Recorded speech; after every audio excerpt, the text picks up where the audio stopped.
Hi folks, it's Anna here. Today I'm going to be talking about writing as your erotic self.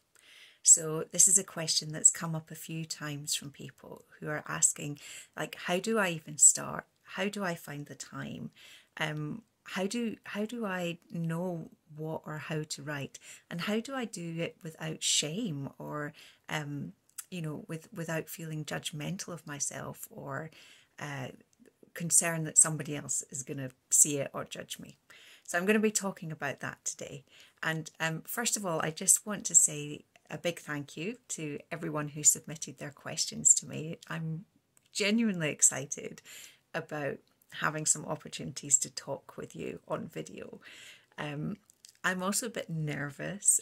This isn't something that I do a lot. I'm a writer, I love to sit down and play with words on the written page, but actually speaking out loud in the moment without a script and all that kind of thing is a bit more of a challenge for me. So I really appreciate everybody kind of showing up for me and sharing their questions, and anyone who watches this video, I really appreciate you as well. So on to the topic of the day, which is around erotic writing. So I guess I want to begin by saying, I'm not an expert, but I do have quite a long history of writing erotica. And I'll just very briefly share a little bit of that, just so as you know where I'm coming from and why I do it and what it means to me. So when I was in my early 20s, I had a really big crush on somebody, and I ended up writing my feelings, like writing my fantasies about this person.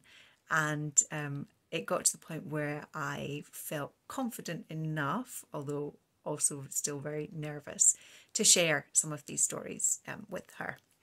And it was fantastic. So she loved the stories, she wrote me some of her own, and we ended up writing erotic stories to each other over several years, as well as having a relationship. And it was all very exciting and wonderful, and really kind of liberated, I guess, my erotic voice. I've never really been much of a talker, so being able to say what I wanted and what I was interested in and what turned me on in written word, in stories, was the way that I could do it. So that was like my personal experience. And I loved writing erotica so much that I carried on and got some of my short stories published in various anthologies, both print books and online. I wrote an erotic novel that was published, and I'm still doing it today. So, 25 years later, I still go to erotic writing as the way for me to explore and express what matters to me as a sexual being. And some of that I do just for myself, and some of it I do to share publicly, and some of it I do to share with lovers. So, this has been a recurring theme throughout my life.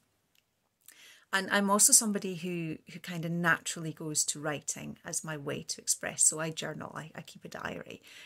So it's a very kind of, I guess it's a comfortable format for me.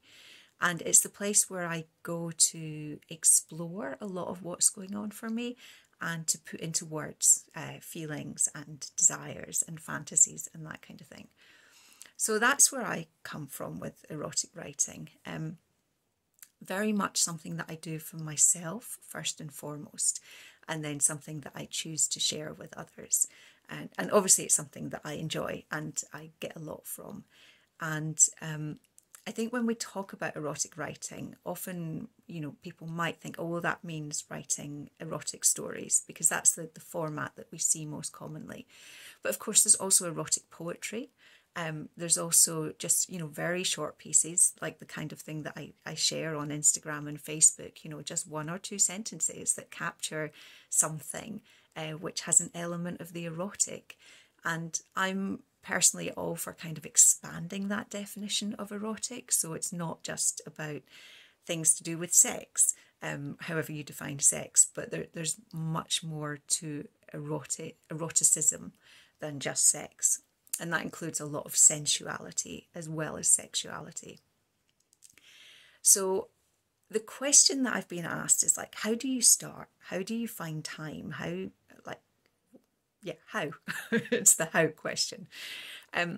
So I guess what I would say is first of all to kind of take any pressure off of yourself if this is something that you want to start exploring, and also to find your personal muse, so your personal motivation for why you want to do it. So for me, as I said, a lot of it is about I have a feeling or I have a fantasy and I want to understand that more. I want to explore it more. And so that's what I do through my writing. It may also be that a certain phrase comes to my mind, or I hear a phrase that somebody else says, and it triggers a little something that I think, oh, that piques my interest. That, like, where could I go with that? And so those can be ways that I start as well. If you want to write for publication, then often like anthologies and things like that will have a prompt or a topic, which can be really helpful as well. So having a list of writing prompts that you can go to. So I recently wrote a couple of stories. One was, I think the prompt was first time. The next prompt was vacation. So there's all kinds of ways that you can kind of gain entry to different things that you want to explore and express in your writing. But I guess one of the most practical issues comes to making time and actually getting started. So whether that's pen on paper or fingers on keyboard. And yeah, I mean, this is kind of something that comes up, I think, time and again for people who write. And there can often be a feeling that if I don't have a big block of time, then I'm not going to be able to do any writing. But I think a really interesting thing to do is actually to challenge yourself to do a very short, like a micro block of writing. So if you said to yourself, I've got 5 minutes, set a timer for 5 minutes. What can I write in 5 minutes? And it might just be the opening paragraph to a story. It might be a couple of lines of poetry. It might be one sentence or phrase that says something, or kind of captures something erotic or sensual, or a feeling that you want to share. And I think just by starting with that, just by saying, okay, 5 minutes, just 5 minutes, and giving yourself full permission to kind of sink into that space for those 5 minutes, it can be quite exciting because, it's like a quickie, an erotic quickie. You've just got 5 minutes to go into yourself and to find out what's there. And then if you want to continue, you can carry on for longer. If you want to write the next part of the story or the next part of the poem, you can carry on, or you can come back to it again when you're ready. So first of all, I would say, like, find out what's inspiring you, what's your motivation, what's your muse. Secondly, take any pressures off this feeling that you have to have like hours to do your writing. See what you can actually do in a shorter space of time. And then the next thing I'd say, and this actually is probably the very first one, is to give yourself full permission to go there, to go where your fantasies and your feelings take you, and to do it in a way that is really honouring of yourself. So this, if this writing is just for you, where are you going to take it?